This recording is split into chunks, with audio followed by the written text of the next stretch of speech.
जय बाळाओ मित्रांनो, आज 28 जुलै आणि आज आपण निफ्टी 50मध्ये कशाप्रकारे चार्ट होऊ शकतो किंवा कशाप्रकारे आपण ट्रेड प्लॅन करू शकतो बघायचं आहे. आणि त्यासोबत फॉरेक्समधल्या युरोमध्ये 2 व्हिडिओ करीन मी. तर बघा, हा निफ्टी 50चा चार्ट आहे. तर आपल्या इंडियन मार्केटमध्ये काय होतं आहे, इंडियन मार्केटमध्ये एक तर गॅप डाऊन होणार आहे, गॅप अप होणार आहे किंवा फ्लॅट ओपनिंग होणार आहे. जे काय होईल ते झाल्यानंतर आपण फक्त निरीक्षण करायचं.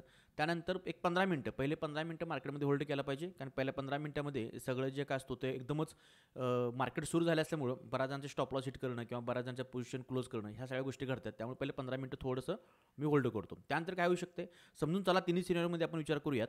जर मार्केटने जर पहिल्यांदा चार्ट काय सांगतो आपल्याला, जो शुक्रवारी चार्ट झाला तो काय सांगतोय, सरळ तुम्हाला दिसते की मार्केटने गॅप डाऊन दिला होता.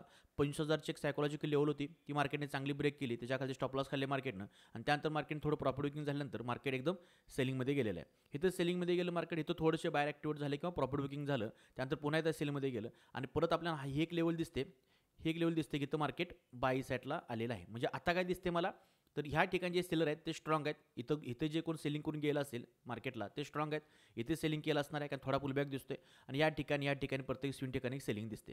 म्हणजे स्ट्रॉंग तरी हे आहेत मार्केट. ह्यांचं जर फ्लॅट ओपनिंग झाले तर ह्यांचा एसेल खाणं मार्केटला थोडं कठीण जाणार आहे. मग मार्केट कोणाचा एसेल खाऊ शकते, ह्या प्लेयरांचा आणि ह्या प्लेयरांचा. ठीक आहे. आणि जे बायर आहेत ते इथं आहेत. ठीक आहे, बायर आहेत ते स्ट्रॉंग इथे आहेत आणि ह्या बायरांचे एकत्रित स्टॉप लॉस हिच्याखाली सगळ्यांचे एकत्रित स्टॉप लॉस आपल्याला पडलेले दिसतात. ठीक आहे, मला सिनारिओ कळला, मला मार्केट कळलं, मला चार्टमध्ये कोण कुठं बसले हे समजलं. आता फक्त आपण नियोजन करायचं आपल्या लेवलवरती आपण काय काम करू शकतो. ठीक आहे, जर फ्लॅट ओपनिंग दिलं आणि फ्लॅट ओपनिंग नंतर मी काय म्हणतोय बघा, हा जो झोन आहे ह्या झोनमध्ये जर मार्केट पहिले 15 मिनटं राहिलं असं कुठंतरी, ह्या झोनमध्ये थोडं वरती गेलं असं केलं. ठीक आहे, पहिले 15 मिनटं आणि त्यानंतर मार्केट जर वरती गेलं तर ह्या लेवलवरती एक सेल्सची पोझिशन करता येईल, ज्याचा जो स्टॉप लॉस असेल, जो हा तुम्हाला बेस दिसतो इथं, ह्या बेसच्यावर स्टॉप लॉस असेल. ठीक आहे, जे टार्गेट असेल ते तुम्हाला अगदी ह्या लेवलपर्यंत खालच्या लेवलपर्यंत आपण बुक करू शकतोय. हा पहिला ट्रेड असेल सेल साईडचा. आणि मार्केटनं जर हा ब्रेक केलं, एसेल केला, तर हा जी दुसरी लेवल दिसते आपल्याला 25,040च्या आसपासची, इथे एक माझा दुसरा PSचा ट्रेड असेल, ज्याचा स्टॉप लॉस असेल, जो हा स्विंग दिसतोय ह्याच्यावरचा. आणि जितका स्टॉप लॉस आहे त्याच्या किमान 1:1.5चा तरी आपण इथं टेक प्रॉफिट घेऊ शकतो. म्हणजे अगदी इथंपर्यंत जो गॅप आपल्याला दिसतोय इथंपर्यंत आपण तो टेक प्रॉफिट घेऊ शकतो. बस इतके 2 सेल्सच्या पोझिशन असतील जर मार्केटने फ्लॅट ओपनिंग वरती गेलं तर. पण कंडिशन तुम्हाला मी सांगितली त्या पद्धतीने झाली पाहिजे. जर मार्केटने फ्लॅट ओपनिंग दिलं आणि 15 मिनिटापर्यंत मार्केट ह्याच झोनमध्ये जसं आपण चर्चा केली आता तसं राहिलं आणि त्यानंतर मार्केटनं ब्रेक केलं खालच्या बाजूला, तर लक्षात घ्या हे तर बाहेर एकत्रित आलेले आहेत हां, आणि यांचे एकत्रित स्टॉप लॉस खाली आहेत. ह्यांचे एकत्रित स्टॉप लॉस ह्या कुठेतरी असे असणार आहेत. आणि सेलर मार्केटमध्ये स्ट्रॉंग आहेत, हे क्लिअर दिसतं आपल्याला, बरोबर आहे का. त्यामुळे सेलरांची स्टॉप लॉस खाताना मार्केट ही आणि ह्या लेवलच्यावर खाऊ शकत नाही का.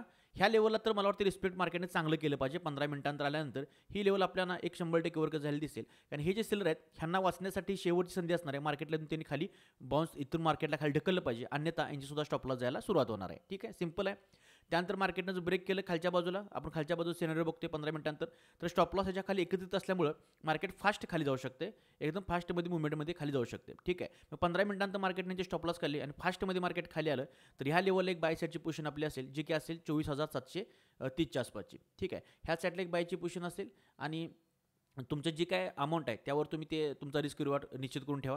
कारण की पाठीमाग कुठला आपल्याला एसेल लावण्यासाठी ठिकाण दिसत नाही व्यवस्थित. आणि ह्या जर लेवलचा एसेल गेला तर सेकंड ट्रेड. आता म्हणशील की इतक्याला आमची सर लेवल येईल का, शेवटी मार्केट आहे, काय करेल काय करता सांगता येत नाही. पण आपण आपल्या लेवलवरती किंवा आपल्या ट्रेड प्लॅनवरती ठाम राहिलं पाहिजे. आणि ह्या ठिकाणी दुसरा ट्रेड असेल बाय साईडचा. बस हे 2च ट्रेड असतील जर मार्केटने फ्लॅट ओपनिंग दिलं तर.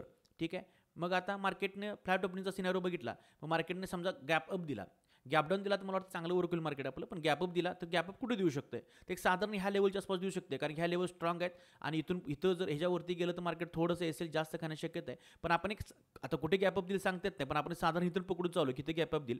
गॅप अप दिलं काय होणार आहे तुम्हाला काय दिसते, मार्केटमध्ये बायर आहेत, यस बायर स्ट्रॉंग दिसणार आहेत. पहिल्यांदा मार्केट इतक्या खाली पडत आले, त्यानंतर ह्यांनी धाडस केले बाय करायचं, एक चांगली लेवल बघून ह्यांनी धाडस केले बाय करायचं. इतका खाली पडत असताना गॅपअप दिसल्या ह्यांना चांगलं प्रॉफिट दिसणार. चांगलं प्रॉफिट दिसल्या ते काय म्हणणार, आणि हे जे सेलर आहेत ह्यांचे स्टॉप लॉस उडले ना, इथल्यानं त्यांचे ऑलरेडी स्टॉप लॉसच उडले, कारण गॅपअप दिसलाय. त्यामुळे ह्यांच्या पोझिशन क्लोज होणार आणि हे जे बायर आहेत ह्यांचे प्रॉफिट बुकिंग होणार. त्यामुळे मार्केट खाली आलेलं तुम्हाला दिसेल, असं पहिल्या कॅन्डल खाली आलेली दिसेल, पहिली जी कॅन्डल ती 5 मिनिटाची. ठीक आहे, मग आपण काय करायचं आहे, पहिले 15 मिनिट वाट बघायची. मार्केट ह्या इथं कुठंतरी ह्याच झोनमध्ये असं कुठंतरी राहण्याची शक्यता आहे. राहिलं तर त्यानंतर ज्यावेळी मार्केट खाली येईल पहिल्या 15 मिनिटापर्यंत मार्केट ह्या बॉक्सला तोडता कामा नये, इथेच कुठेतरी कॉन्सोलिडेशन राहिलं पाहिजे गॅपअपला. त्यानंतर मार्केट खाली आलं तर ह्या लेवलवरती एकदा बाय साईडला निश्चितच इथं ट्रेड करण्यात येईल. ज्या स्टॉप लॉस आहे तो थोडासा मोठा होईल बघा, ह्या स्विंगच्या खाली स्टॉप लॉस ठेवायला पाहिजे आणि टार्गेट आहे ते अगदी ह्या स्विंग किंवा ह्या स्विंगच्या थोडंसं वर आपल्याला 1:1 मिळू शकते. आणि मार्केटने ह्याला ब्रेक केला, एसएल गेला तर सेकंड ट्रेड बाय साईडचा हा असेल. ठीक आहे. आणि मार्केटनं गॅपअप दिलं तो कुठं आणि डायरेक्ट मार्केटनं वरची रॅली केली म्हणजे बायर समजा स्ट्रॉंग आहेत. मार्केटला बायरला प्रॉफिट बुकिंग करायचं नाही, थोडंसं प्रॉफिट बुकिंग करून मार्केटचं 15 मिनिटांत वरती रॅली करायला सुरुवात केली. हे जे सेलर आहेत हे सुद्धा मार्केट स्टॉप लॉस खाणार आणि ह्यांचे स्टॉप लॉस मार्केट धडाधड इथं बंद खाण्याची शक्यता आहे. मग ह्या साईडला एक सेल साईडची पोझिशन असेल, कारण का इथून इथे गेल्यानंतर बायरना प्रॉफिट भयानक दिसणार आहे, त्यांनी प्रॉफिट इथं बुक केलं पाहिजे. ह्या सेलरांचे स्टॉप लॉस संपणार आहेत, प्लस इथं मार्केट वर जात असताना बरेच रॅन्डम बायर इथं घुसणार आहेत, त्यामुळे इथून मार्केटला खाली आलं पाहिजे आणि चांगले लेवल बघून मोठे जे सेलर आहेत ह्या पोझिशनपासून मार्केटला खाली टाकण्याचा प्रयत्न करतील. त्यामुळे इथं आपल्याला मार्केट इथून एक खाली येताना दिसेल, त्यामुळे ह्या लेवलला एक आपण सेल साईडची पोझिशन हे करू शकतो. आणि ही लेवल जर ब्रेक झाली तर कारण गॅपअप झाला आहे ना, ही पहिली लेवल आहे आपली आणि ह्या लेवलला जर एसएल गेला तर दुसऱ्या ह्या लेवलपासून एक सेल साईडला आपण जाऊ शकतोय. हे दोन आपले लेवल असतील. फक्त 2 ट्रेड प्लॅन करायचे आहेत, वरचे किंवा खालचे. जे कुठले पहिले 2 ॲक्टिव्ह होतील त्याप्रमाणे आपण ट्रेड घेऊन प्रॉफिट किंवा लॉस घेऊन आपण मार्केटच्या बाहेर पडलं पाहिजे. दिवसभर थांबण्यात काय पॉईंट नाही. ठीक आहे. गॅपअप झाल्यानंतर तुम्हाला मी सिनॅरिओ सांगितला, वरती गेल्यानंतर काय करायचं आहे आणि खालती आल्यानंतर काय करायचं. गॅपअप इथे कुठं झाला असा धरून चाला घरीत आणि पहिल्या 15 मिनिटांनंतर सुद्धा मी तुमच्याशी डिस्कस करेन. माझ्या इंस्टाची जी स्टोरी आहे त्यामध्ये टाकेन की नेमकं काय करायचं किंवा काय करणार आहे. तर तुम्हाला सांगितलं मी 15 मिनिटात इथं राहिलं तर ही पहिली लेवल असणार आहे, दुसरी ही असणार आहे. ठीक आहे. आता मार्केटने गॅप डाऊन दिलं तर गॅप डाऊन इथं कुठेतरी देईल, सेम सिनॅरिओ होणार. मला सांगा जे सेलर आहेत ते किती प्रॉफिट दिसणार आहे, त्यांना भयानक प्रॉफिट दिसणार आहेत. हे जे बायर आहेत धाडस करून गेलेत काय तर मार्केट वर जाईल म्हणून, त्यांना पहिला स्टार्टला मार्केट ओपन झाल्या त्यांना लॉस दिसणार आहे. आणि लॉस दिसल्या काय होणार आहे, मग लॉस दिसले असते त्यांच्या पोझिशन क्लोज करणार. हे जे सेलर आहेत प्रॉफिट इथले जे सेलर आहेत ना, जे विखंडवाले ते पटकन प्रॉफिट बुक करा म्हणणार दिसते थोडं, त्यामुळे मार्केट पहिला स्पाईकमध्ये वर जाताना आपल्याला दिसेल. ठीक आहे, काय अडचण नाही.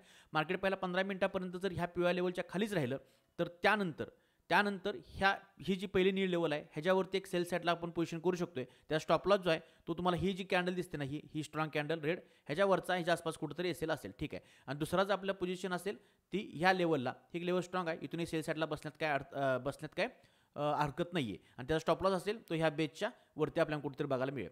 आणि मार्केटने गॅप डाऊन देऊन खालची रॅली दिली तर पहिल्या 15 मिनिटापर्यंत कसं मार्केट रिॲक्ट करते बघितलं पाहिजे. पहिल्या 15 मिनिटापर्यंत मार्केट जर ह्याच लेवलच्या अगदी जवळ घासून राहिलं तर ह्या लेवलवरती काम जरा थोडंसं रिस्की होईल, त्यामुळे काय करणार नाही आहे.